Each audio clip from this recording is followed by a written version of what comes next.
COP26, l'océan, grand oublié de la conférence pour le climat. Bien que les scientifiques s'accordent sur le rôle primordial des océans dans la régulation du climat, ceux-ci restent largement négligés par les responsables politiques. Le rendez-vous de Glasgow est l'occasion de lancer un appel solennel à l'action océanique, sans que l'on sache si des décisions s'en suivront. Analyse. L'océan n'est pas une étendue d'eau qui se contenterait d'occuper 71% de la surface de la planète.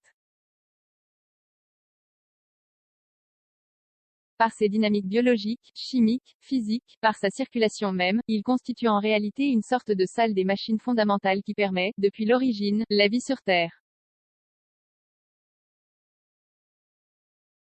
Et depuis que les activités humaines ont fait s'envoler les émissions de gaz à effet de serre, GES, dans l'atmosphère, cette fantastique pompe à carbone opère comme un gigantesque régulateur qui a, jusqu'à présent, ralenti le rythme du changement climatique et donc la violence de ses impacts.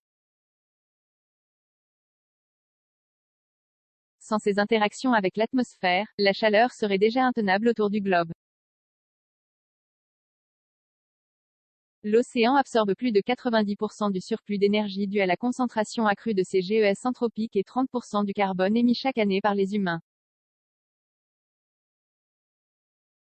Depuis 1870, il en aurait séquestré 155 milliards de tonnes.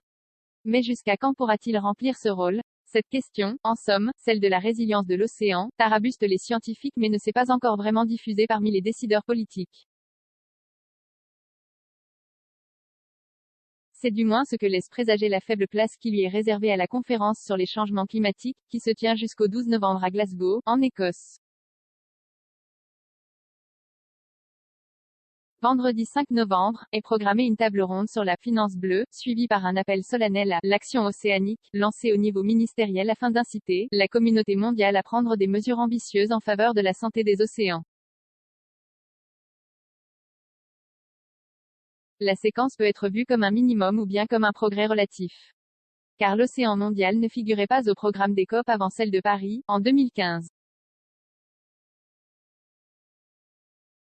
Sa timide apparition d'alors a donné lieu à la publication, 4 ans plus tard, du rapport spécial établi par le groupe d'experts intergouvernemental sur l'évolution du climat, GIEC, sur l'océan et la cryosphère dans le contexte du changement climatique. Malgré l'ampleur saisissante des catastrophes annoncées, peu de décisions se sont ensuivies. Le véritable poumon de la planète pourtant, le premier puits de carbone de la planète, c'est bien lui, l'océan.